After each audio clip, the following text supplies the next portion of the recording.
What's up, guys? Welcome back to the Comfort Zone Commander podcast, your place for some casual, comfortable Commander conversations. I'm your host, Dan. That's your host, John, coming at you in IRL today. We are immaterial. We decided that we would go ahead and show you guys that we exist in the same sub-segment of the multiverse by having a little bit of a human chat. But no, actually, John is up here celebrating my son's birthday, godfather and all that. So it was really good to have him up here. And we figured, why not take the opportunity to film one of our podcasts during the trip. So, John, what are we talking about today? Today, we're going to be talking about the journey of an EDH or Commander deck builder. We're going to be using a lot of our own personal experience, but we tried to surmise what people seem to go through in the stages of how they build decks and what kind of decks they're building and why they kind of transition from one to the other. And don't forget... Big announcement, if you haven't heard or seen some of our videos where we've already covered it, our giveaway is still live, people. Now, this giveaway is, for our audio listeners, this giveaway is only on the YouTubes. So go on over to the main channel on YouTube, Comfort Zone Commander, and subscribe over there to enter. But we are giving away a full sealed set booster box of the Wilds of Eldraine in celebration of the latest release, as well as celebrating our early listeners and early fans of the channel, because we really appreciate it. And as we grow, we want to make sure that you guys know that you were here first. You made it happen. So all you got to do is be one of the first 100 subscribers on the channel and leave a comment on any of the videos during the duration of the giveaway, which the rules will outline more specifics on that. Only one entry per commenter, so you can't multiple comment on multiple videos to get multiple entries. If you're a subscriber, you comment on one of them, you're in, baby. That's it. That's all she wrote. So once we hit that subscriber goal, we'll be doing our drawing for the giveaway and sending this beautiful box out to one of you. So hit that subscribe button if you want to win the box and if you want to hang out with the boys. So without further ado, why don't you get us started off with what we consider to be maybe, one of the first phases of an EDH player, at least for us personally, and maybe you can relate. So, phase number 1, we aptly named New and Confused, because a Commander is nothing else to a new Magic player or a player coming off the 60-card format, a very different experience. I mean, you're going from 60 cards, you can run multiples of cards to there's 100, and you can't repeat except the basic land, so things look a little bit kind of Wild West. I have no idea what's going on. Yeah. Which was kind of definitely exactly where we started. Oh, absolutely, yeah. I think that, we talked about this a little bit in our How It Started episode, right? Especially at the end there, because we were kind of teasing where we're going next. But coming off a 60 card when we were both still relatively new to the game in a general sense, kind of freshly getting a grasp on 60 card, which by that, I don't mean we were good. I just mean understanding the game more than we did at the beginning. Yeah. But with that in mind, going into Commander during that time was kind of a full reset, a hard reset, to the maximum. So not knowing where to go, we kind of just used the flagstones of the format to kind of help our direction, and we put together Scion of the Ur Dragon, more aptly titled the pile of all the dragons we owned collectively. Pile of dragons. I was going to say pile of dragons. Which pretty much is exactly that. So Scion of the Ur Dragon, if you guys are familiar, he likes to become a copy of dragons, I think, out of your graveyard or something, right? I haven't looked at that card in literally over a decade. But he's 5 color. Yes, exactly. So he's 5 color. So we thought, hey, in Commander, as we were told or advertised the format by friends, you can do crazy stuff. So we were thinking, an awesome place to run all these dragons that we can't run in our standard games because maybe we tried one or two and we got Stomperino demolished. Yes. So why not put them all into the same pile of dragons and back it up with a basic land mana base, because that'll work, right? Yeah, exactly. And how much mana ramp? Let's see. We ran 0 Birds of Paradise. We ran 0. Did Cultivate even exist? Did Commodore's Reach even exist? Commodore's Reach. Commodore's Reach. Nature's. No, we didn't run Nature's Lure. We ran 0 ramp. Yeah. We thought, well, okay, this is going to be the easiest deck in the world. There's no restrictions. It's all 5 colors. So we just put all the things in that we wanted to. Not that we should have, but that we wanted to. Yeah. And it was terrible. Yeah, it was pretty bad. Well, here's the thing. This is interesting, right? So, and also, by the way, this episode is one part like our perspective and take on the evolution of an EDH player with a heavy personal bias of our own experiences. But it's also kind of like a bit of a social experiment. We want to hear from you guys, so we really hope we get some comments on this guy telling us if you relate to these phases, because a lot of this is based on personal experience, like this, right? Like, we were also new to the game again. So, a lot of times I think it's interesting nowadays, right? With Commander being like one of the more popular formats, the most popular format, I figure a lot of new players actually start with Commander. So dangerous. In a way, they probably relate to our experience more than maybe back in the day where people came from already having played Magic, mastered Magic, and then learning a new format. A lot of times, newer players learned first with Commander. I know that that's true, obviously, with my wife, where I taught her to play Magic through Commander. So, it'd be interesting to know if you guys also had this experience. But so at the beginning, obviously, we were new and we were confused. And what did we do? We lost. And what did we do quickly after that? We dismantled the deck. Oh yeah, it's honestly a miracle that we liked it enough to decide. We built a deck and it was terrible and we tore it to pieces, and we didn't just go, never mind, I'm done.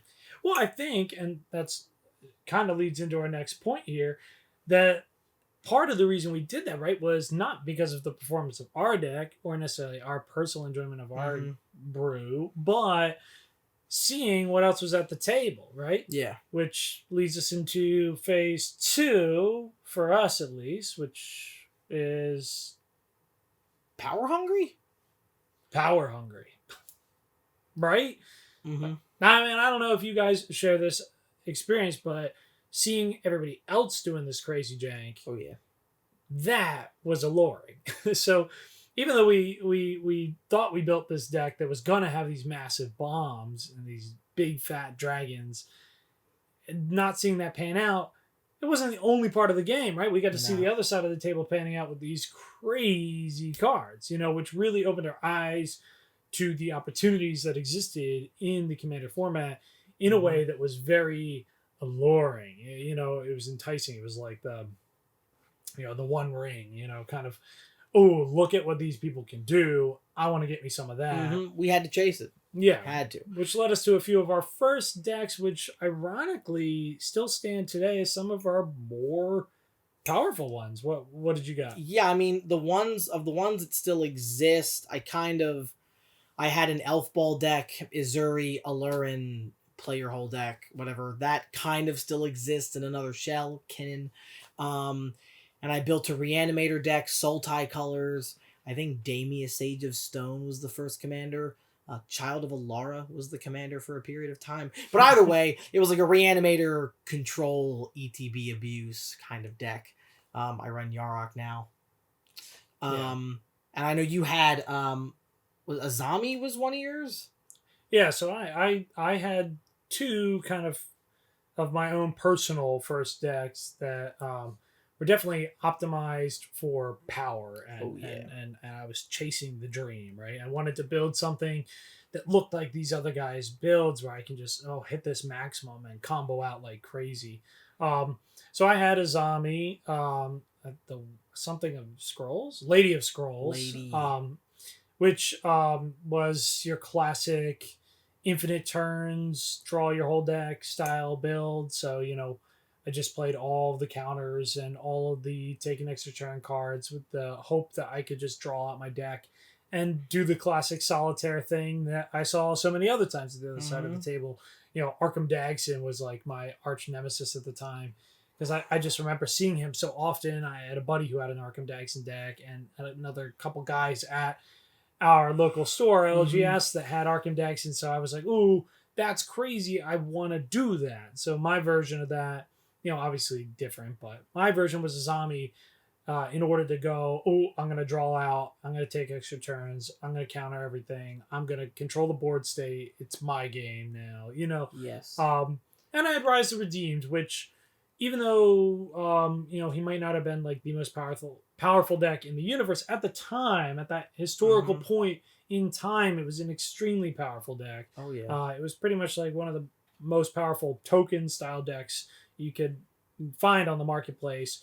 I had picked up an Earthcraft at the time. I still, floated about some decks, but it was pushed, so we were chasing power. We wanted to do the stuff, do the thing, blow up, go off, just, and we did, at least, in my experience. I mean, I got absolutely, hosed by Elf Ball quite a few times, as I'm sure you got to watch me play my wizard deck quite a few times. There was probably a point in time where I could have named 95 of the 100 cards in that deck because you saw them all every time he played it. Which, again, same with the elf deck. I mean, I think my record in that deck was a 6v1 at the time because the people I was playing with outside of this play group or playing him hadn't quite hit that spike yet, or had hit the next one. Oh, transitions. Very nice. All right, so next, we're talking about our phase 3. So this one gets a little bit muddly. They get more involved as things go. But in this one, we have main phase, which we are going to be coining as the optimizing is gray, which we'll explain in a moment, and a sub phase, which we are coining as Shahrazad.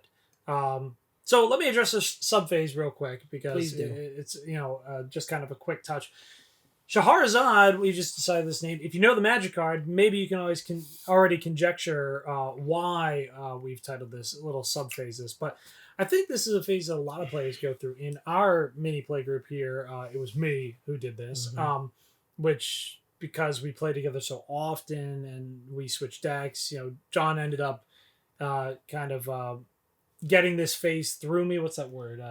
Vicariously through me. So I saw it. Yeah, well, maybe lived it. Maybe not a great time for him, but long story short, so this little subphase is when players start to experiment with manipulating the game state in crazy ways that are solely with the intention of making the game crazy. So to explain that, it's better with examples. Shahrazad, for example, which is a banned card, but very famous, is that card that makes a mini game within the game. So you take your currently standing deck and you basically start a whole new side game and you play that game out, and then it has outstanding effects in the main game you were playing, which is obviously a very goofy, crazy card that isn't really embedded into a strategy or idea. It doesn't push you towards an end goal of victory per se. It just kind of goofs with the game to goof with the game, which you guys are probably already thinking it in your head, but traditionally the biggest archetypes here are going to be group hug and chaos based decks, right? Which I had 2 of them. I did both because again I was chasing this rabbit at the time. I built Feldegriff. I was one of the early Felder group hug guys, which was a crazy deck and played a lot of stuff that just made the game not work the way it was intended. Whack. It Yeah. made the game whack. Oh, you play one land a turn? No. Everybody's two. Oh, you only draw one card a turn? No. Everybody draws like 10. Oh, you want to cast spells? Unfortunately, now you have to cast every spell that was cast for the last since I played this other random card, and then you're gonna cast 8 spells because of that, and it got confusing. Yeah, and sometimes even worse. Like there was like time sifters and hive minds and knowledge pools, and time sifter kind of randomly decides who's taking a turn each time a new turn begins. Don't like that. Dream halls allows anybody to basically do free casting by discarding. That one was neat. Like random effects like that. I mean, you guys probably know. Of course, hive mind forces everybody cast spells whenever anybody else casts a spell. So the game reaches a level in decks like that it doesn't really feel like the same game. It's almost like you rewrote the rules in a way that like a lot of people didn't necessarily sign up for. Chaos decks obviously achieve a similar thing. I had a Kahiji, the Honored One, I believe his name is, which was my variant on a Chaos deck. Which basically I just use Kahiji as an incentive for people not to attack me and to kind of sway them to attacking each other while I sat, built up mana, and eventually cast some kind of crazy chaos card, Scrambleverse, Warp World. Yeah. Whatever nonsense you can imagine that just goes, hey, see all these cards, we're going to make them different or give them to random people, or steal them for a turn, but then send them over there. Or, it was fun at first. And it was fun probably for the both of us because, again, like it's like the ooh shiny effect, right? It's like you see some crazy thing happening that, it's just like, oh my God, like, can this even happen? Is this legit? Yeah. And that's exciting. But, I'm sure John can speak on it. It has some adverse effects, right? Over time. Oh, yeah. I mean, you get into things like, turn 1 birds in a deck that runs green always feels good. But if you can play 3 lands a turn, all your lands tap for double. Cultivate, you don't need it. That was one of my biggest proponents. Would you end up with so many dead cards? Yeah. Because you've built your deck in a specific way to do a specific thing and to achieve that specific goal with a particular set of steps. There's obviously variability within it, but you're kind of trying to make a thing happen with a specific set of qualifiers. Well, when those qualifiers are thrown out the window, expanded upon, forced fruition, I'm going to play 1 spell and draw 7 cards. Well, you no longer want to play cards to draw you cards, which is almost a horrifying thing to even suggest because drawing cards is peak magic. But yeah, that was like one of the biggest things that happened. We have a cat invader right now. So yeah, there's a bit of a concern for the setup of the laptop. So yeah, cat is gone. Cat has been satiated. Cat has been directed to floor for the time being. Continue. Yeah. So that was like one of the biggest things was seeing things like just go way out of hand. So again, at first it being super exciting and I just get free cards. Free cards. Two of the best words to put together for a Magic player. But yeah, but like you're saying, maybe not all the time. Exactly. I actually love that you talked about this. I think this is very interesting, guys. I think that it's very hard to articulate. So we're coming into something. This is like a revelation, right? Take notes. But no, you don't have to take that. But I think that it is a very interesting talking point. The idea of because you are building a deck in this vacuum of expecting the game to function normally, expecting that you have to bring the card draw to the table, you have to bring the land ramp, the mana fixing, the curve building to the table. So when you have a deck that is at the table that is blowing all that out of the water and out of proportion, all of a sudden you run into the situation where like John said, you have a good third of your deck almost is dead card, maybe more, because Maybe, you're being yeah. granted so much, lands and things of that nature, like even lands, for example, like when you're being ramped up your lands, a Mhm. lot of our redundancy of lands in a deck is to guarantee our drops, but Yeah. it's under the assumption we're going to be drawing at a level that is not so verbose, Yeah. or being given lands at a level that is so, over engorged to this point where now you have lands in your hand that are dead cards and you wish you had ran less lands. You got draw spells you're not playing anymore, ramp spells you're not playing anymore. So a ton of your deck becomes this, like, hyper condensed little package that you Yeah. hope you're drawing. Otherwise, you're drawing stuff you don't want to see anymore. Yeah. Even though in a normal game you would love it, like you said about Birds of Paradise. So Yep.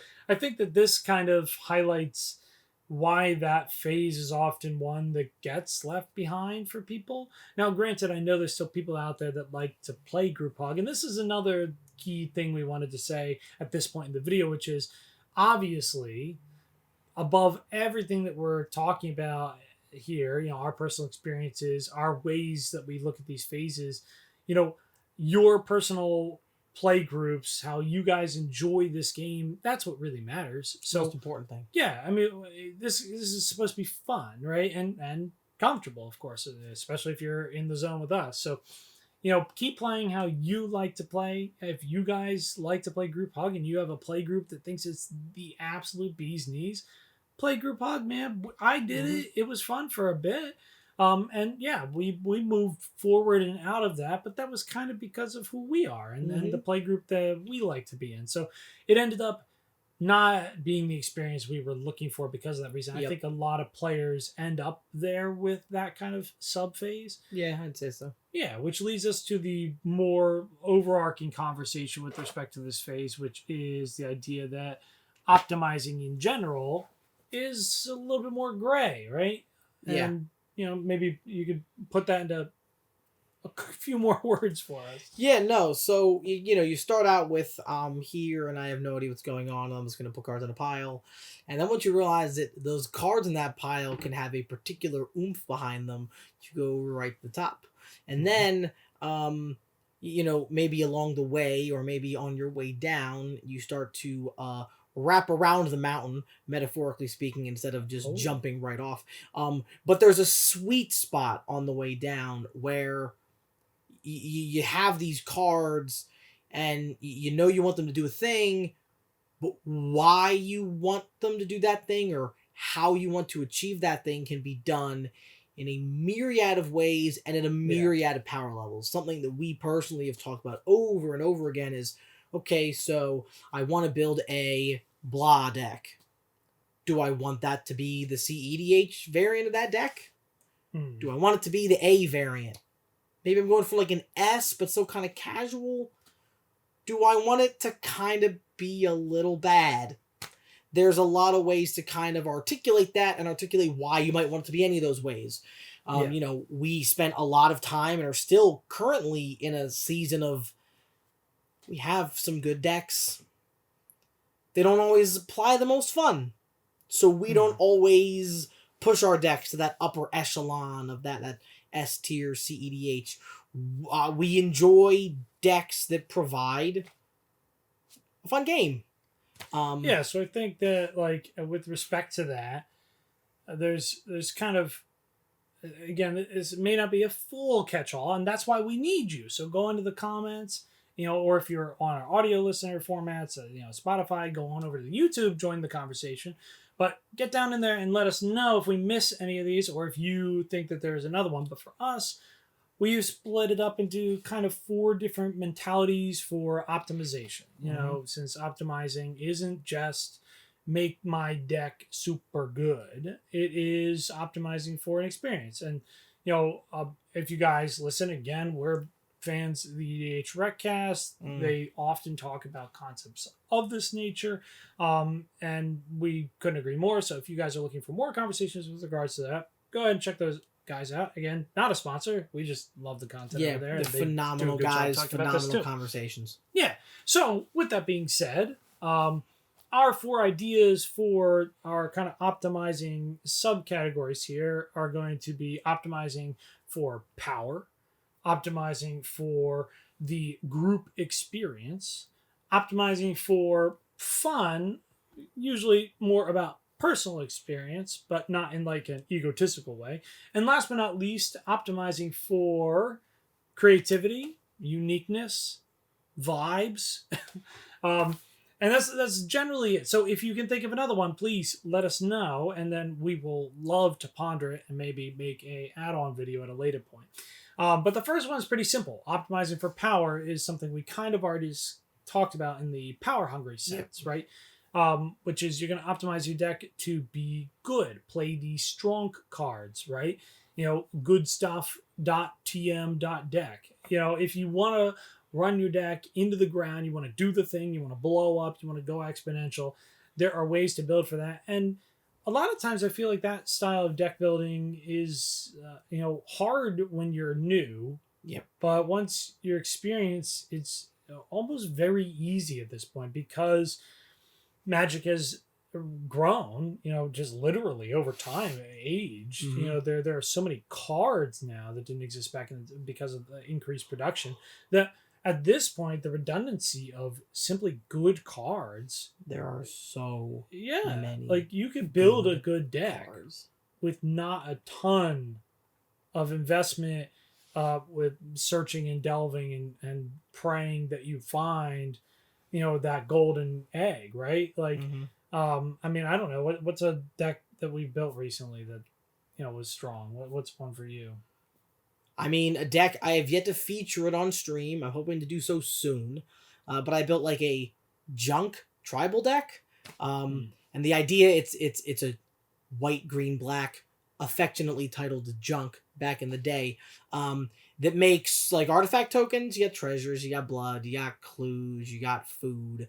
And the most of that deck building process involved me just going gatherer, rules text, food token, just picking some cards, treasure token, picking some cards, clue token, picking some cards, and I think there's like 3 blood token cards in the deck.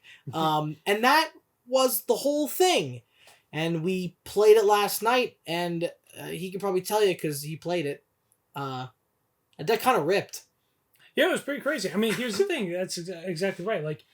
Like that's not like an overindulgent like building strategy. However, nowadays with the supportive cards, it's not hard to start to find these bombs. Academy Manufacturer, for example, was obviously the highlight of the game. And yeah, you're probably very familiar with the card, but it's insane. It blows these things out of the water.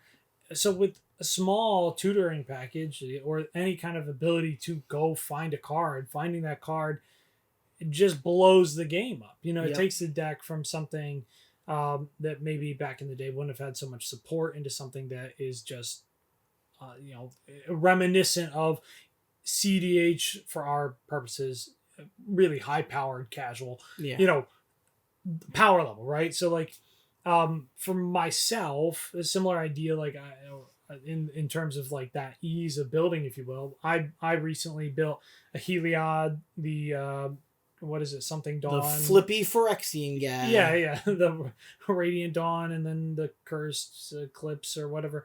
Anyway, long story short, it's the dual sided Heliod from War of the Machine? March of the Phyrexian Monsters? Oh, look at me. I can't remember anything anymore. There's so many cards. I build too many decks.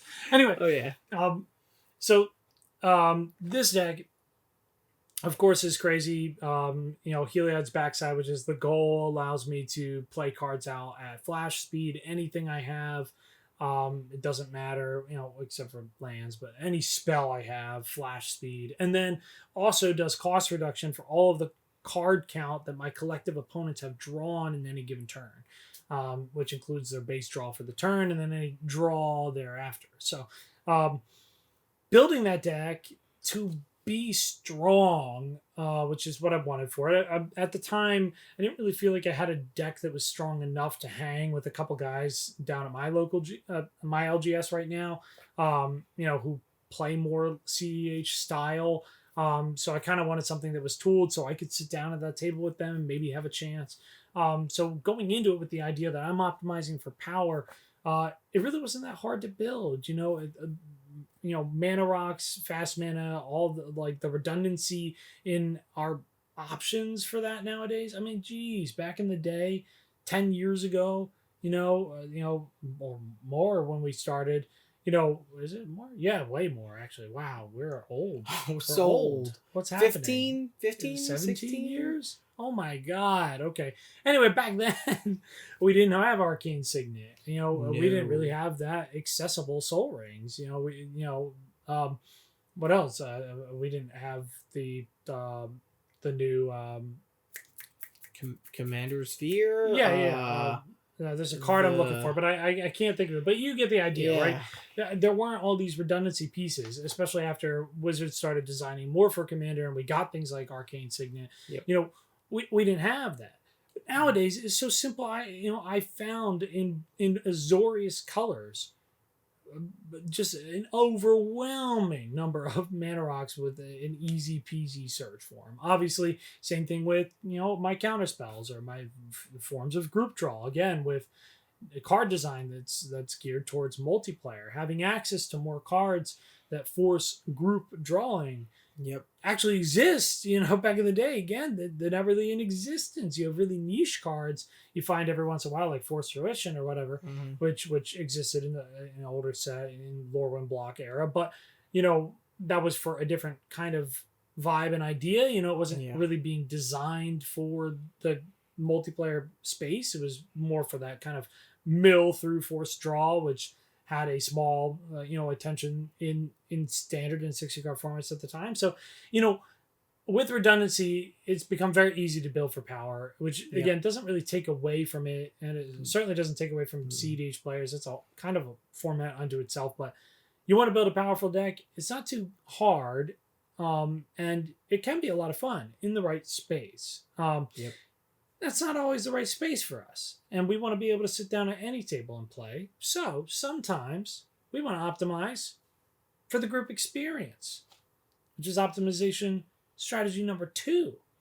So obviously, as the name implies, what are we talking about? It's group experience. We're talking about there's a huge set of cards that are built, like you said about the group draw, that just affect group play. With Magic designing cards for Commander, you have cards that provide interaction between players and effects that encompass all players. I mean, even right in the beginning with those, was it Join Forces cards that like, I'll pay 3 mana, do you want to pay mana, do you want to pay mana? Or even new cards like Hostile Negotiations, one of my favorite cards from the Brothers War, that provide you an effect that you get where you get to draw, you lose a couple life, like Ambition's Cost style, except your opponent picks which of the cards you get, and you put some into the grave, so it has like a really cool interactive aspect. But cards that force some amount of conversation or choice with you and your opponents, which is a super interesting way to go through a game. I mean, with optimizing for the play group, you're looking to do things that provide opportunity for you and your opponents to like share in what is going on in the game, not just sitting there and going, oh my goodness, I got 3 more turns until I get to do anything. I'm gonna put my hand down and take a nap. Like it's optimized for that element of gameplay. There's also some other cards. We talked about the Strixhaven ones. Well, yes, the Strixhaven. No, that was literally it. Is it the Mastery?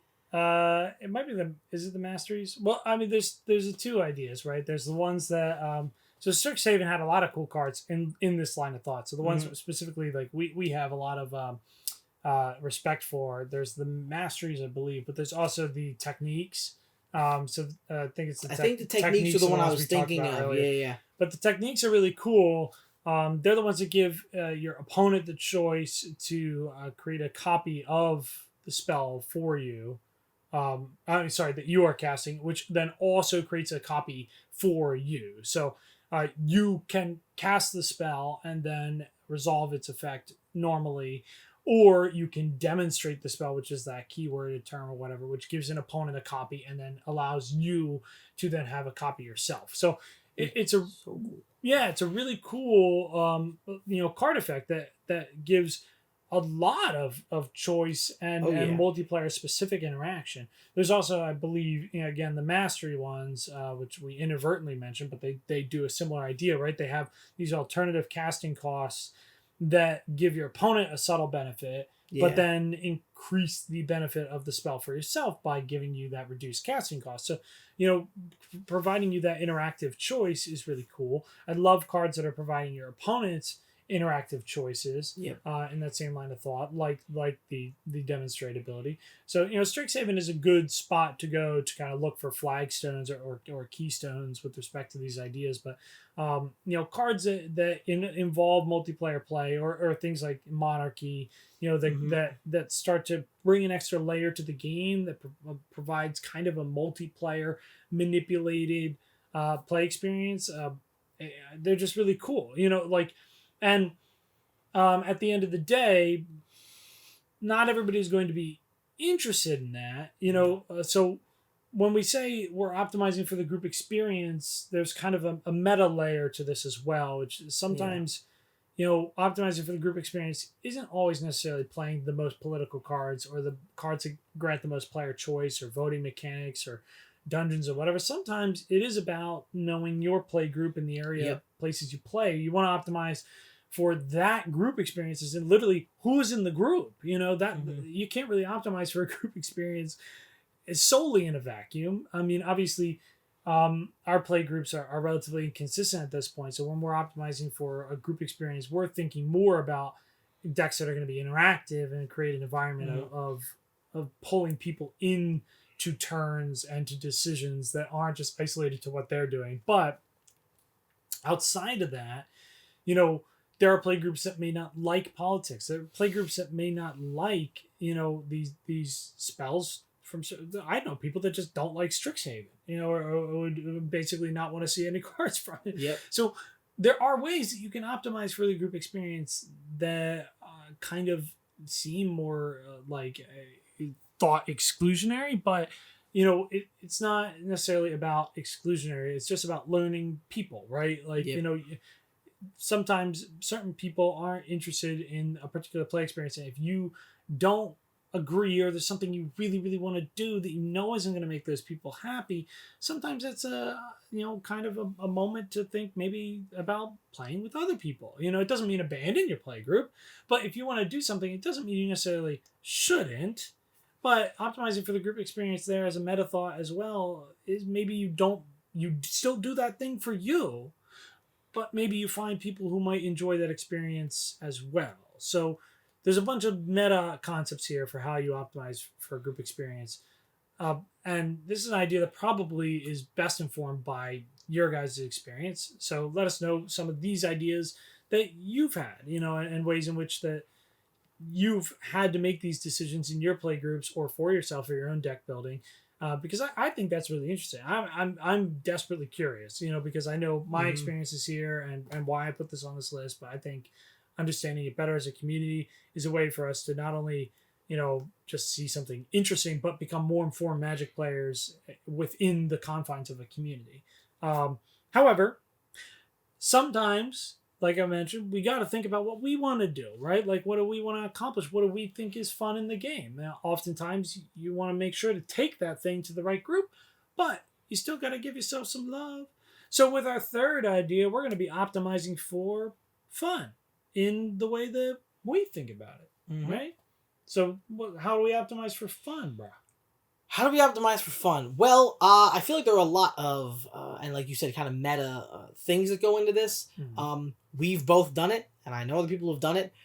Decks that play not just into a typal thing, but into a theme. Whether you're building around a particular set, a particular part in the Magic story, a particular character.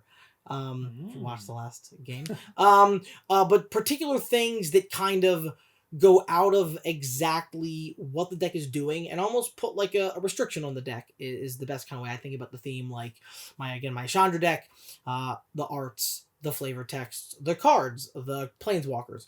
It does have a bearing on what the deck does, but the goal of the deck is not achieve thing A in game. The goal of the deck is achieve thing B in the deck building process. I think that's a huge segment of that building for yourself. Interesting. But there are a myriad of ways you can build a deck the way you want to. Maybe you have a specific win con, like bucket list items. Like, I need to build a deck that wins with blah blah blah. There's the white one where you have to have like all different color permanents and different kinds of permanents happily ever after. See, he's on top of it. Well, it's because I've tried. Yeah. Or maybe you're like, I want to build a deck that wins with Helix Pinnacle that runs no mana producing creatures. I don't know. You can do whatever you want, but I would recommend against it. But if you do it, please let me know how it goes. But there again, so there are a lot of different ways you can kind of build a deck with specific ideas in mind that are taking less into account what your opponents are going to enjoy out of the game and really focusing on what you're looking for out of a specific deck or a specific game. I mean, I feel like in a lot of your pet decks, you go very hard into that concept that I was kind of talking about. Yeah, I mean, I think there's a lot of things at play with optimizing for fun. I mean, and obviously this is kind of like probably the most ambiguous and difficult one of our optimizing ideas to talk about. I felt that it needed to be on here though. There was one example I brought up. This is kind of off your point, but I think I do want to make it at the same time. There's one example I brought up when I was kind of defending this one as not that he was saying it wasn't, but for myself, I do this, by the way. I'm a shower argument guy, so I already devil's advocated this thing to myself, and the reason I defended it and left it on here is because, you know, I referenced a deck I made a long time ago, which was Karavek. Is his actual name. I always called him Kavrak, so forgive me. I'm gonna have to say that a couple times accidentally, but he's a guy way back in the day that basically, I don't even remember his ability, but like when your opponents cast spells or something, he deals damage to them equal to the CMC at the time, well, the mana value of that spell. And I built it as a discard shell, but like I didn't build it to be a powerful deck. No. And I certainly wasn't really thinking about the group experience. And it wasn't the most unique. So it wasn't fast. Yeah, it was really just like, I don't know. It was just like a bucket list thing for me. Like these were pet cards for me. I had a Kavrak that was foil, the original version, signed. And I just really wanted to use it. And you know, I had all these discard cards that I had inherited from my brother, you know, who like just gave me his Magic collection when he left Magic the Gathering. So, you know, they were weird cards. Bottomless Pit, I believe, was one of their names. Anyway, like I had these in my collection. They sounded fun to utilize. I got a Waste Knot too back before it got the reprint here in Enchanted Tales, but which you can get in our giveaway box. Shameless plugs. Well, it's not even really a shameless plug. It's for you guys to win the box. You get the box, not me. Yeah, exactly. But anyway, long story short, I had a Waste Knot, a foil one, which was you know, the player submitted card from back in the day, and that card was actually hard to find. So I had all these cool cards. And cards that mattered to me on an emotional level, or cards I just loved in my collection that were collecting dust, and I wanted to do something and have fun in that way, right? So this is why that became my defense for this idea, for my own little internal argument, because I'm like, well, there has to be a way that we're optimizing this just for kind of personal fun, because I wasn't really considering how it's going to rope in everybody, you know. So, and I didn't overpower it. So it has to have been for me, right? It had to have been something I built for fun for me. So I definitely think this is a way you build, but I think it's such a catch-all kind of notion. There's so many definitions for fun, and there's so many blurred lines here, but I definitely think that you know, a lot of your points were valid too. Like, you know, I tend to go into the deck building process and I get really, really deep into trying to make the deck enjoyable and wild. And like John was talking about, like these alternative win cons ideas.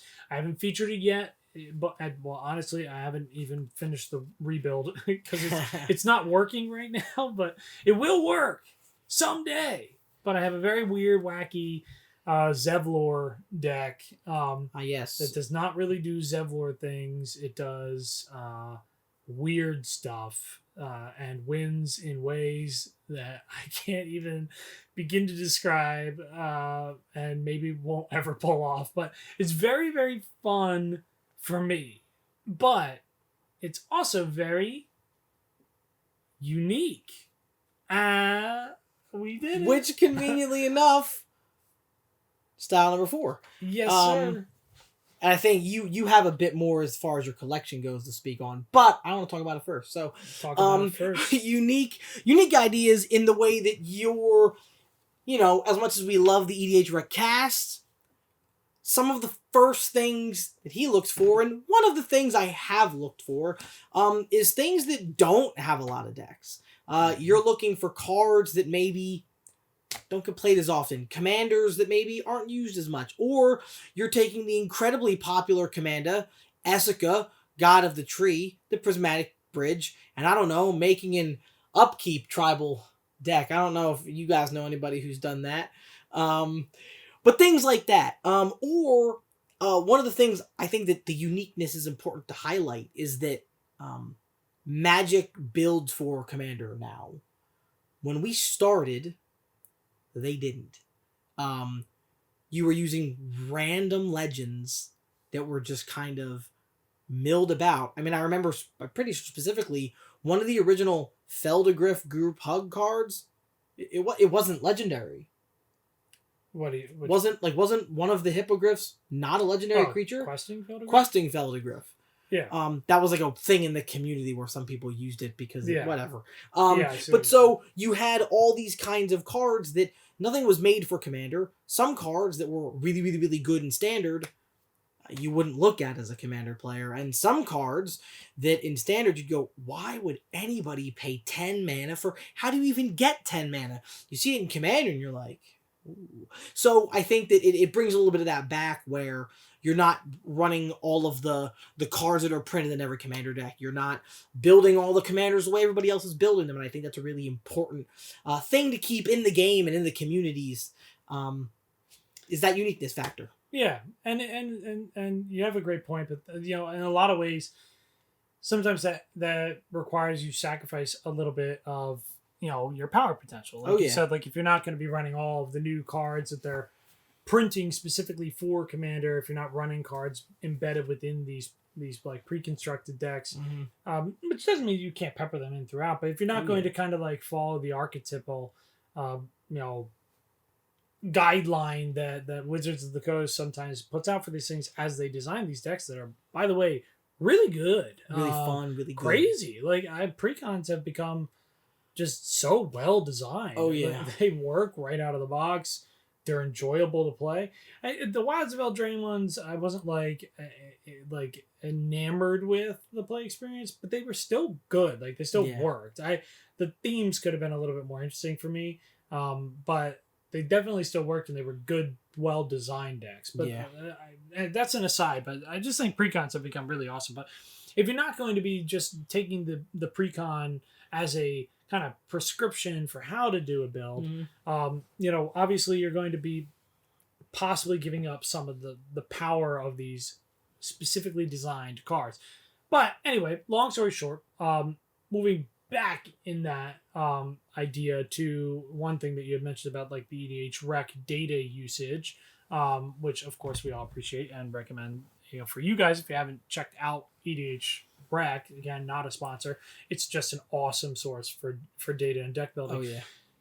Maybe not in the way that you think necessarily, right? I don't like what's that term? When like web decks or whatever. Like I don't like just going on online and grabbing a deck list for myself personally, because I'm an optimizer for uniqueness among all things. That's my paramount objective. So as a result, I actually use EDH Rec in a very weird way, which John hinted at, which is I use it for the opposite agenda. So I'll go to EDH Rec with whatever commander has kind of crossed my cerebrum at the time and take a look at how popular it is. And if it's popular, I'm like, nah, not going to do it. Or if it's popular, but my specific idea for it, I see that is a niche within it or just not done, I get excited about that too. But like John had mentioned, my Eska, upkeep typal deck build, I went to try to find a commander for this deck, and I really wasn't having a lot of success. And I landed on Eska because she has this upkeep trigger, and I'm like, wow, that sounds like what I'm trying to do. But she's so popular, it hurts. So I went ahead and I toggled through the themes and kind of looked through all of the data to see, hey, how often are people doing what I'm trying to do with it? And it was very niche, like I'm not the only guy in the world, obviously, but it's certainly not the most common way to build her. Yeah. That made it okay for me. So that checked my uniqueness box. But there's a lot of concepts in this, but I think that one driving factor to the optimizing for uniqueness is two things, really a two-parter. Is one, that desire of players to add kind of a gauge or a challenge to the way they're building. Yep. Because oftentimes, like we hit this point where there's so many ideas and so many cards, and it feels almost overwhelming sometimes to build a deck, right? Especially if you're trying to build it in a more optimized for power or traditional way. Sometimes it can just be too much. If you niche down, though, especially if you select an idea that's a little bit more on the uniquer strain, there might not be so much support for it, which may sound like a bad thing, but in a lot of ways it also kind of assists in making that decision-making process a little bit more easy, while also making the deck building process harder. Does that make any sense? Yeah, what I mean, you're taking... There are less cards to look at if you're doing something a little more unique. If you search, I want to build a mono green ramp creature deck, you're going to look through 15 trillion cards. If you're building a white, red, life gain creature, aristocrats, artifact, aura, sub-theme deck that runs no lands, there's a lot less cards to look at. Very true. Possibly no cards to look. But by that same notion, a lot harder usually to kind of balance. So you provide your self-prescribed challenge, which allows the kind of overwhelming nature of the process to be slightly subdued, but the kind of creative puzzle solving, construction part of the process to be a little bit more encouraged. So for me, this is kind of one of the reasons why optimizing for a unique or creative build has become something I really shoot for, because that's a process I enjoy more. I like the challenge of making the final thing come together and work, while also kind of limiting my exposure to these overwhelming number of just, well, that's an amazing card, it has to go in. That's an amazing card, it has to go in, so on and so forth. Once I get to that point and I'm overwhelmed by 200 cards that need to go in because they're all super good, sometimes I step away and I'm like, you know what? I need to niche this thing down. I need to pick a focal point. I need to just make a decision. I have a deck currently in the works that highlights this perfectly. I'm building a Samit, the Vizier of Nakam Tumen, whatever. Magic Egypt land. Yes, exactly. Which is the kind of haste commander, if you will. She lets you draw cards if creatures deal combat damage on the same turn that they enter the battlefield. There are lots of cards that are just really good in this deck anymore. I mean, maybe there definitely would have been back in the day, but nowadays this thing has gas out the wazoo, and there are cards specifically and keyword abilities that are really strong here, like Blitz, which is going to allow... Is it Blitz or is it... Blitz, Dash. It's Dash. Dash. So Dash is the better one because it's the non-sacrifice one, I think. Right. But you dash a card out, which is you play for an alternative casting cost, it gains haste, and then you are going to return it to your hand at the end of the turn, which again you can play the next turn. It comes in, it's still the first turn it came in again. So it kind of resets that ability. It's very strong. Yep. There's just too many really good things for this, and too many generically good things, So I had to niche down and do something a little bit more unique, which is how the idea started anyway. But I fell into kind of the trap of the allure of the strong cards for a bit. But I'm bringing it back to the roots, and it is more a lightning ball typal strategy. Lightning ball typal. Yeah. So I'm using all the lightning stuff and all the fire stuff to go heat, hot, zappy zoop, right to face as much as possible, which led to a more unique build, a restriction that was a puzzle to solve, and an ease of that overwhelming number of decisions. So, with that being said, I think that this one holds a special place in my heart. And if you haven't tried it, give it a shot. Try something kind of off the cuff, which doesn't mean get rid of your decks that are more on the stereotypical design. Or and of course, if you don't want to, then don't do it. But sometimes it is fun to just add a restriction, try to find some unique cards, run old cards. They're so fun. Set a sanctuary, shout out.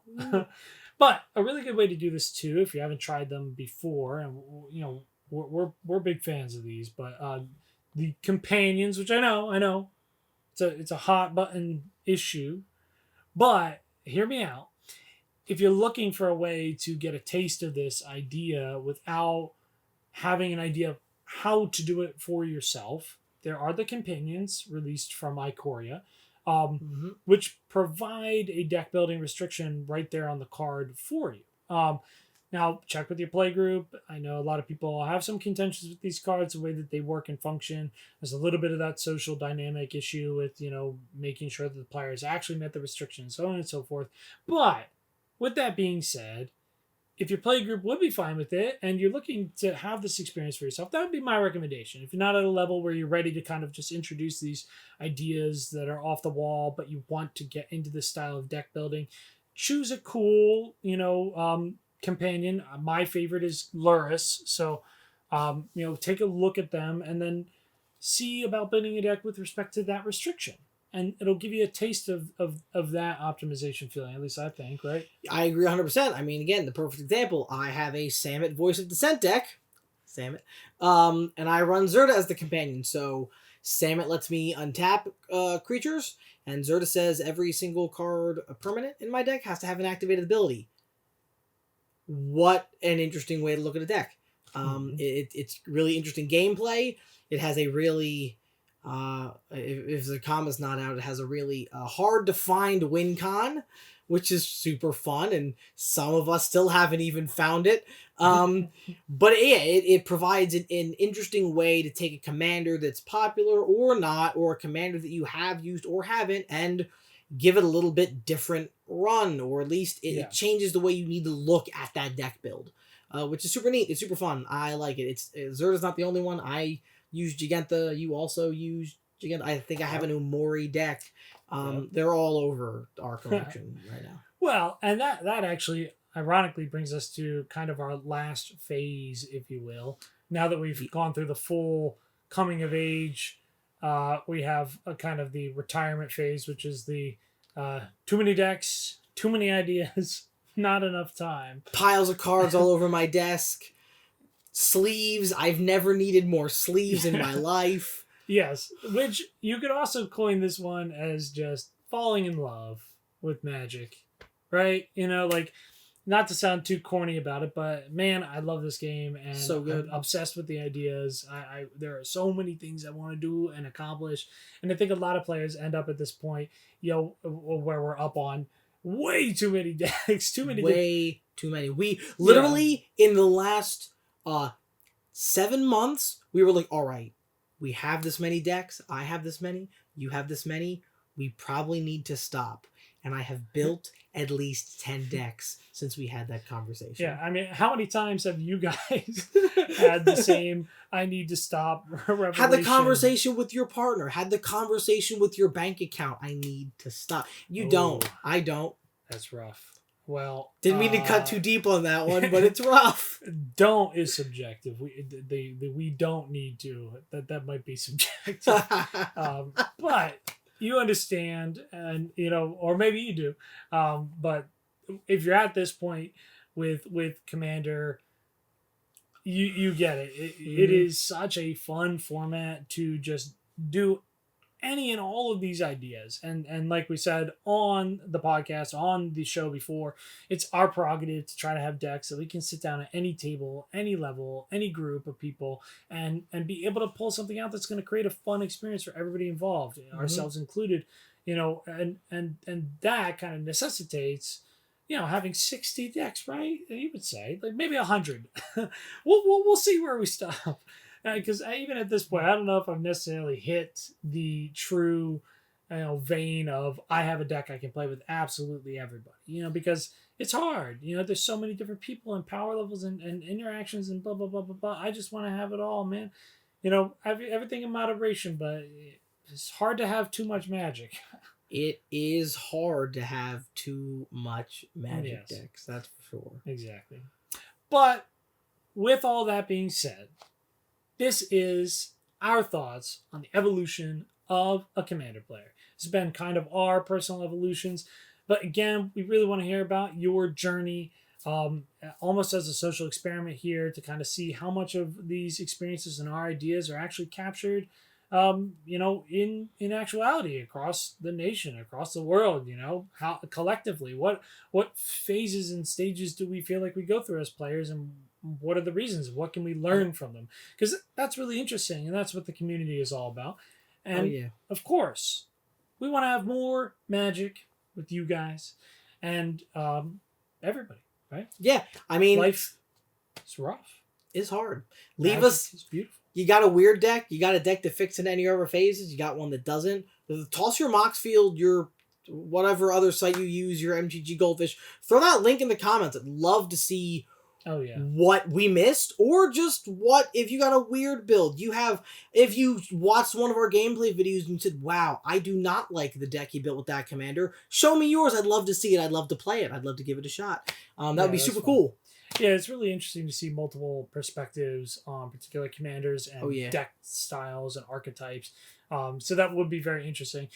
Which also, to note, we'll be launching our Discord and Patrons sometime in the near future. I know we've mentioned it a couple times. We are in the stages of building and developing. Again, the channel's still kind of in its infancy, so be patient with us, but definitely keep a lookout for that stuff so we can start our personal community here in a more out of the YouTube comment section style, and try to get some of us together so we can look at each other's decks and hopefully get to play some games together in the community.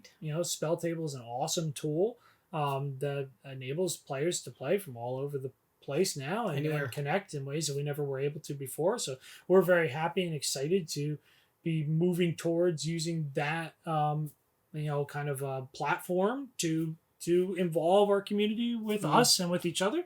So look out for those things, and the best way to do that is to subscribe to the channel and follow us on all the stuffs, and hit that bell button and do all the thingies. Obviously we want to grow this message, this community, and we want to keep giving you guys this content. So the best way to help us out is just hit those little buttons. And as a final reminder, don't forget, we are doing the giveaway again over on the YouTube's channel. All you got to do, be one of the first 100 subscribers and leave a comment with your most fun choice pick for a commander down in the comment section on one of the videos during the duration of the giveaway. All of the other rules are outlined in the official rules. Definitely check them out. You're going to want to check them out so that you know how to enter exactly, how you're going to win, how you're going to redeem, so on and so forth. And as always, guys, we will talk with you in the multiverse.